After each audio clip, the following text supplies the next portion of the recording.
Peace and blessings.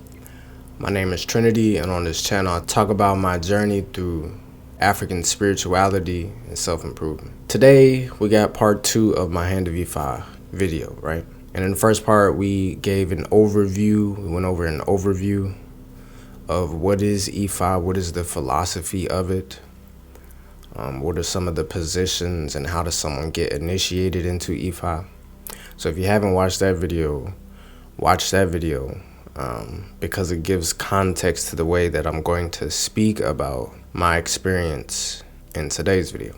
Just a short reference back to video number 1, part 1. I was born with, right? Before I was born, I agreed to a unique destiny. And that destiny sits within my Ori, right? Or my spiritual head.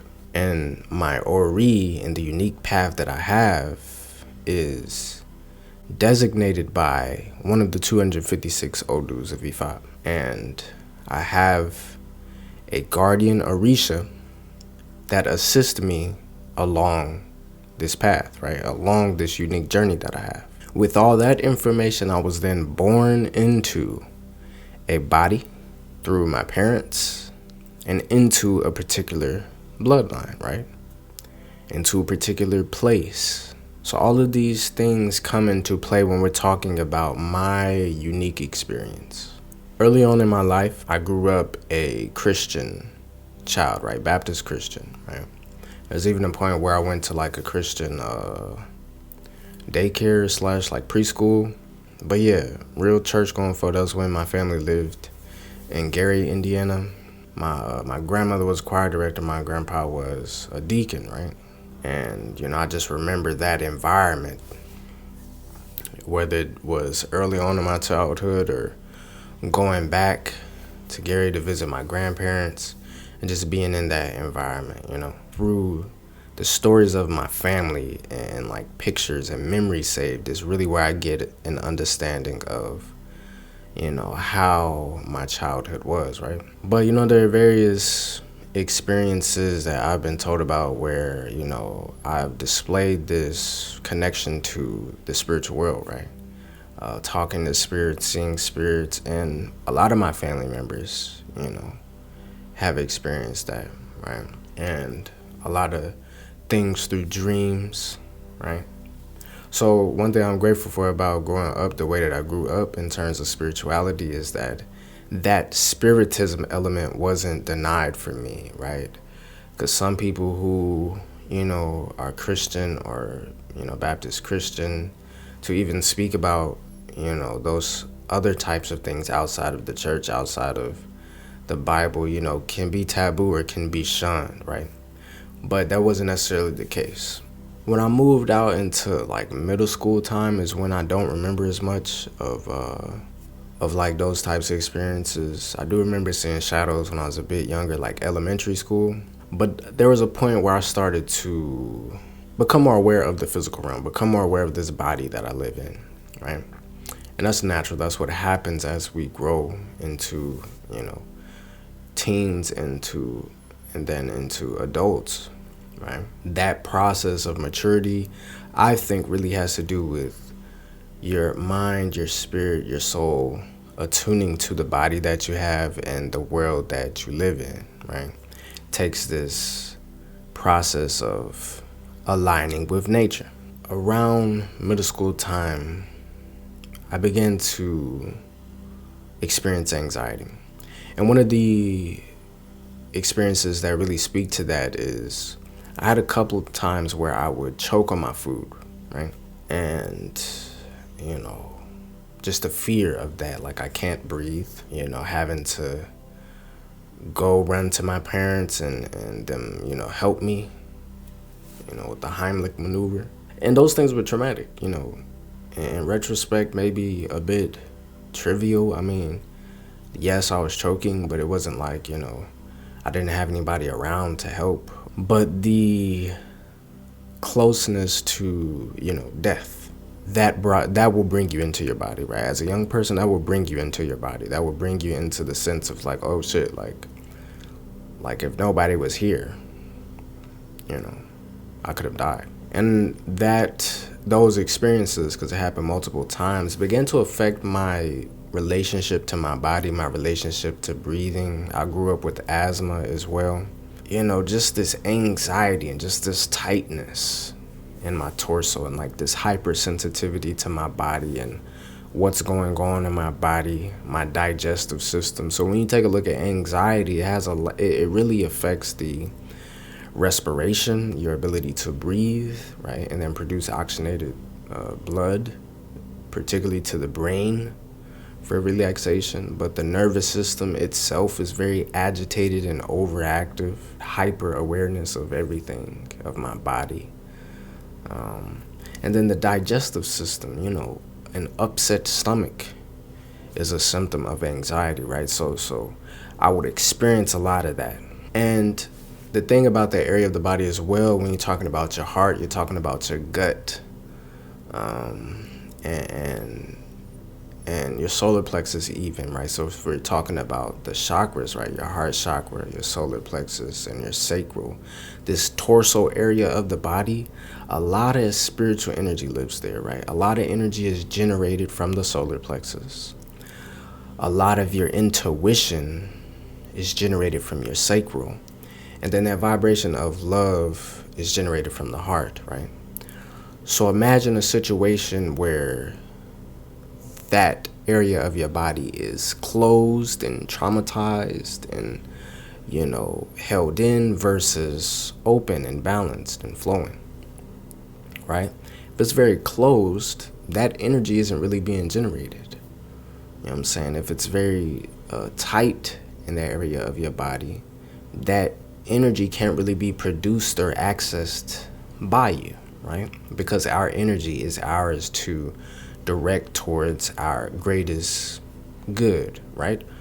Or something else, right? Because we have free will, right? So it is our free will that allows us to use our energy along this life as we see fit.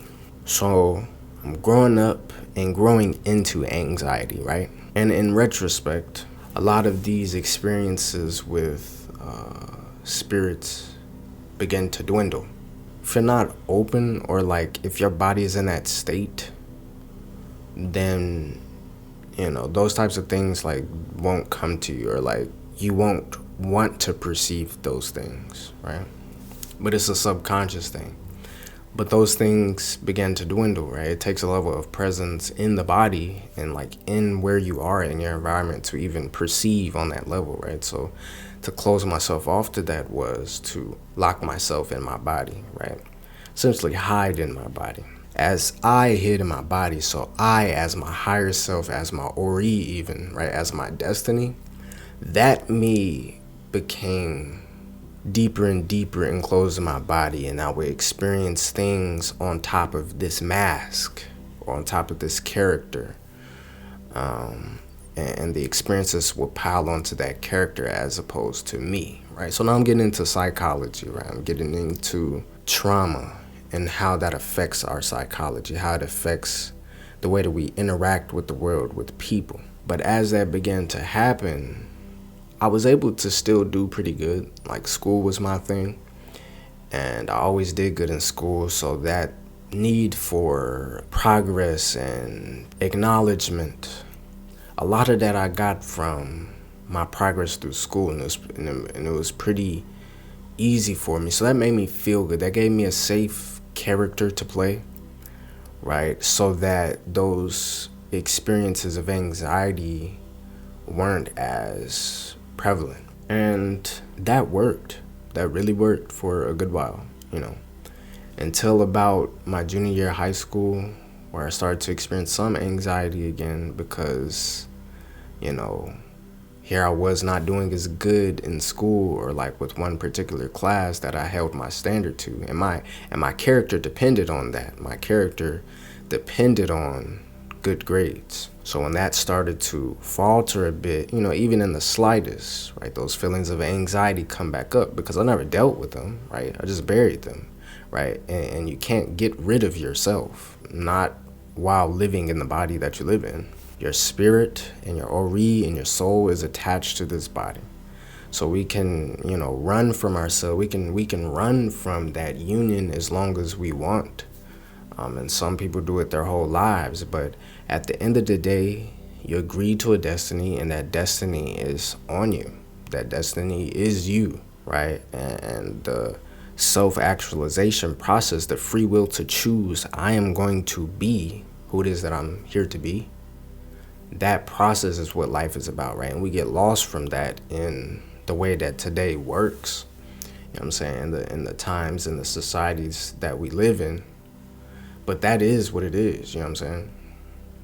If we're taking it just from a fundamental human level, from a spiritual level, that is what it's about. Like, we're only here to be who it is that we were born to be. When you take a second to think about the chances of you being here, out of, however many sperm could have germinated your mother's egg, you were the one.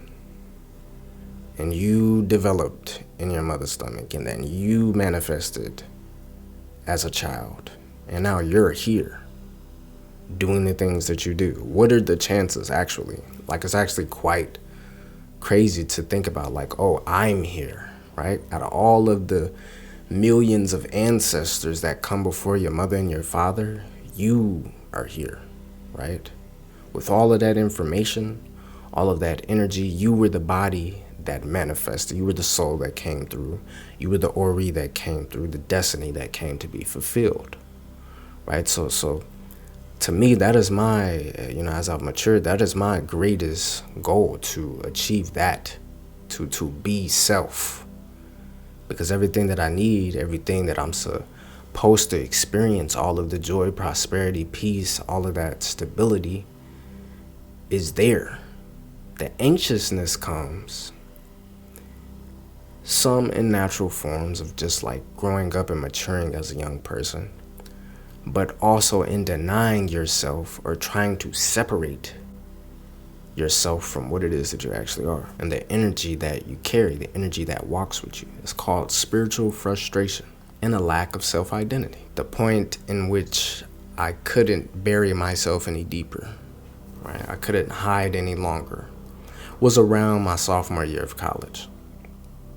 And I got to a point where I was like, hey, the way my character and my conduct towards this, like towards academia and school and my grades, is simply not in a good place, right?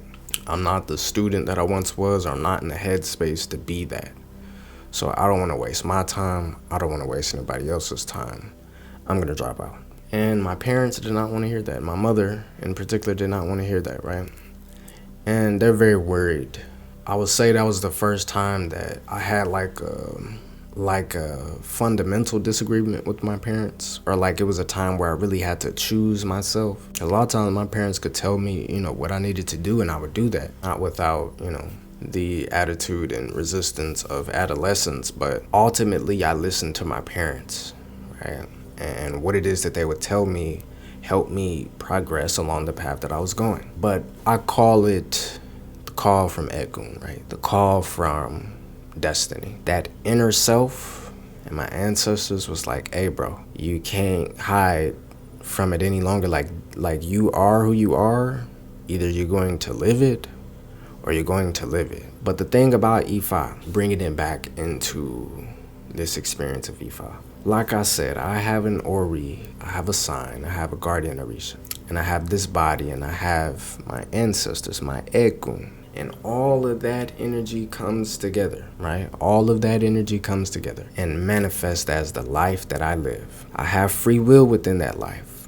So the things that I choose to do will either bring me more in alignment with my nature, the nature-based spirituality of Ifa, or it will bring me more out of alignment with nature. And that is characterized by that frustration, that friction, that anxiety, that depression, right? The anger, right? The repression, the trouble in our relationships, the trouble progressing in the ways that we really want to.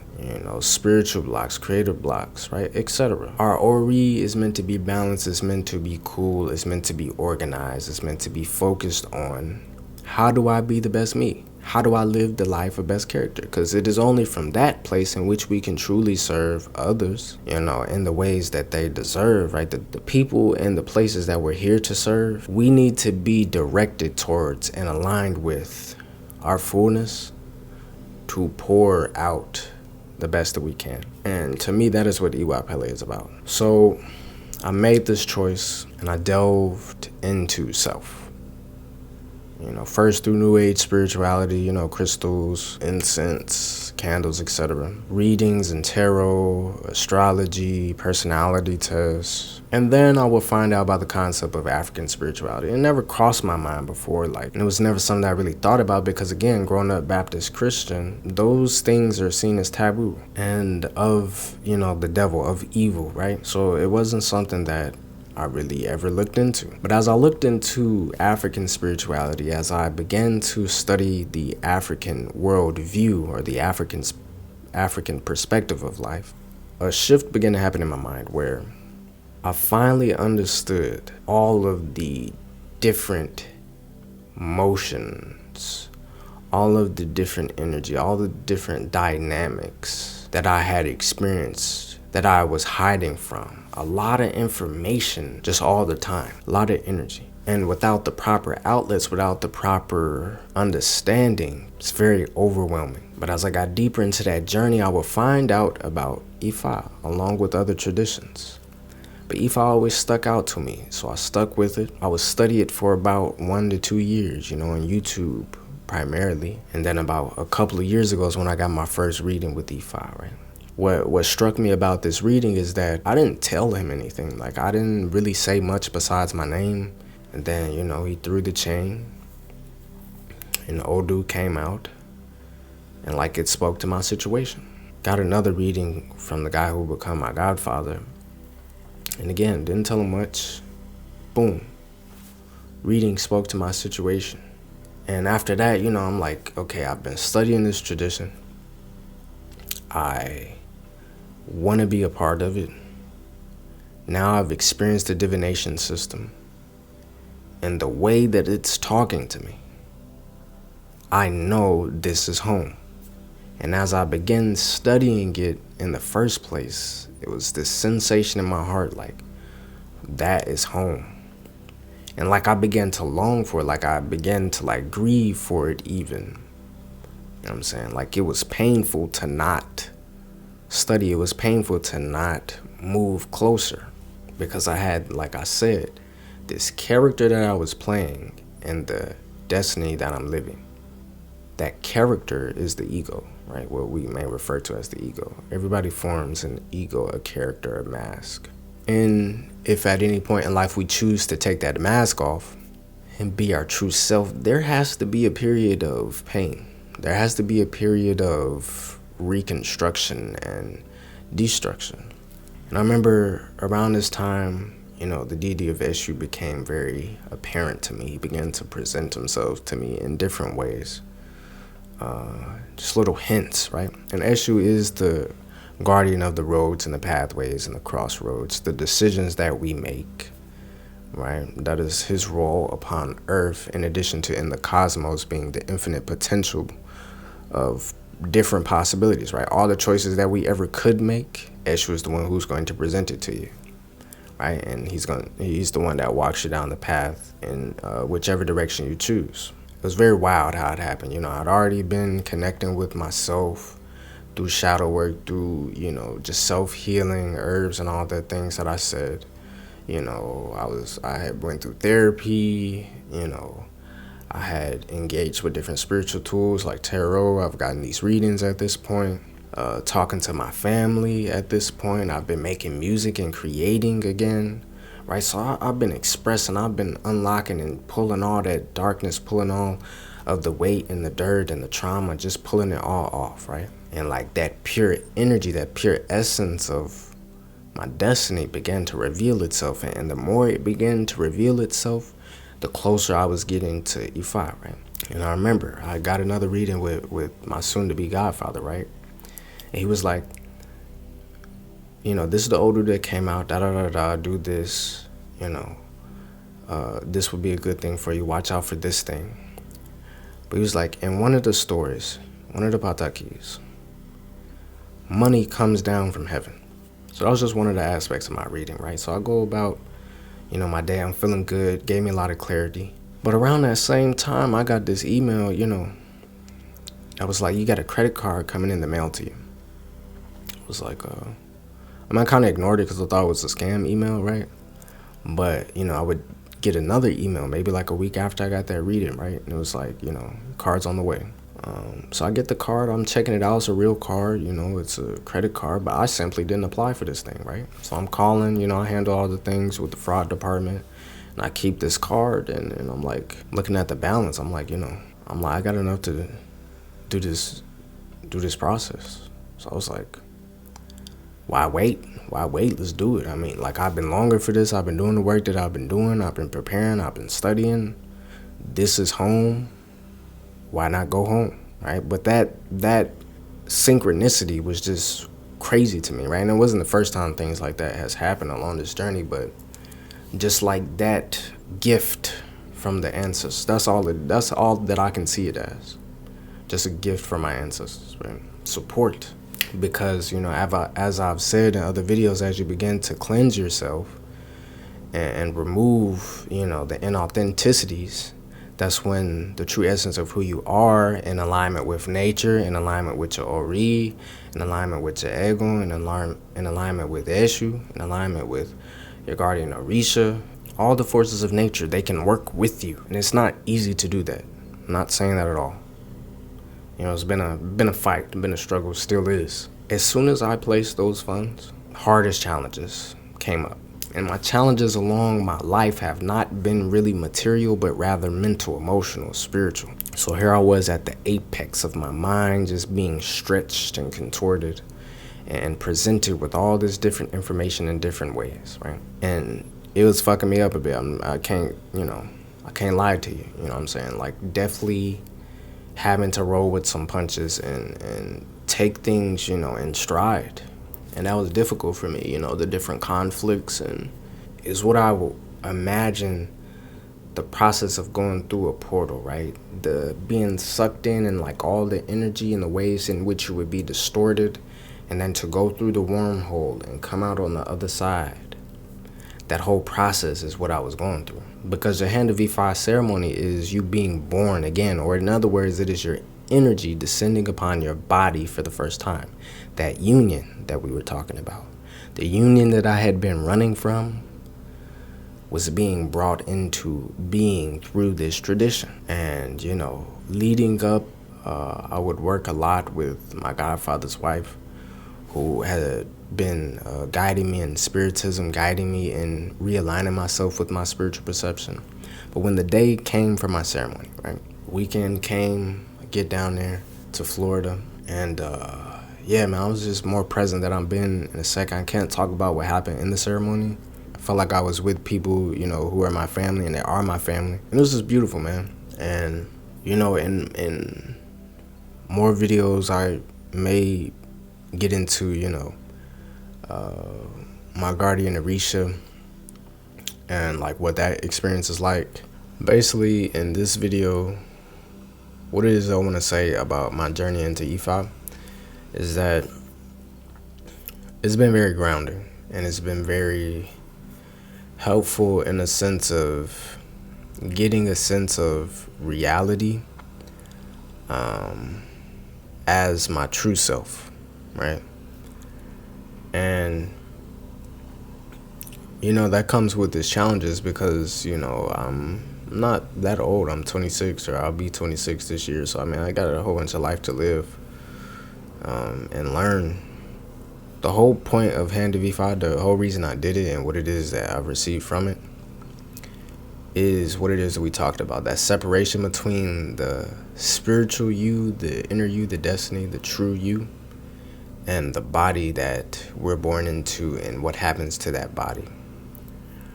The Hand of IFA ceremony identifies you incarnate, right? It identifies you this is who you are. This is the path that you're going through. These are the things that you should expect. These are some things that may help you along your way. This is your guardian Orisha. And these are some tools for you to be able to go along this process in the best way that you can, with the goal being Iwa Pele, or a life of good character. What I didn't expect, my misconception going into it, was that, somehow things would just magically be in place and all the things that I ever wanted will suddenly begin falling in my lap. I wasn't accounting for the fact that I've spent a lot of my time not being my true self. So that's really where I'm at right now, like learning to believe in myself again, learning to believe in what it is that, I think, and that comes through study, self-knowledge, just getting over that imposter syndrome. I know who I am, and I have plenty of receipts of my beingness, but that is my greatest challenge, faith in myself. And that is what I believe that I'm here to learn from my guardian Orisha, and just like the path that I'm on, because that's what it takes, to be able to live the life that I'm here to live. It takes me to believe in myself, and I trust IFA to help me with that. I really do. And it's something that I do want to continue to talk about. I'm still figuring out, how much or how to, but it's definitely something that's central to the way that I interact with the world now, and have been interacting with the world even before initiation. But I would like to share, some of the things I do as far as healing, when it comes to herbs and, baths, maybe into some of just like the spiritual routine, vlog style maybe. So we'll see, how things go. But would I recommend Hand V5 for someone? I definitely would. I definitely would recommend someone who has studied this tradition from the outside and understands and feels like a call. You don't necessarily have to understand everything, but to feel like a genuine call to like take your time, not just doing it because you see people doing it, or that because it is getting more popular, I would say, but to actually like have a personal connection. And if it's something you're like, yeah, like I want to do this, do it. It's protection, and clarity. You know what I'm saying? All it really takes is like a bit of discipline, a bit of sacrifice, and just the willingness to look at yourself. Because honestly, that's really what this is about. Like, you will see yourself, but to be able to look at that and to choose the best version of yourself is the challenge of free will, is the challenge of the human experience, is the challenge of, the things that we may be tempted to do, but know that we shouldn't do. Just because, like, hey, man, like, I want a peaceful life. I want a stable life. I want to be calm. I want to feel free in my body and just grounded. And if these are the things I have to do in order to do that, then that's nothing, So that's how I feel about it so far. And I'm excited, I'm definitely excited to continue to get deeper. Yeah, so, I'll keep y'all updated. As I see fit. All right, but I'm wishing everybody a peaceful rest of their day or night or wherever you may be. And yeah, I'm saying, be easy, be cool, and may we all find the path of Iwa Pele, no matter where we choose to be in life or what we choose to study and follow. May everybody find their path of good character and stability. I say. All right.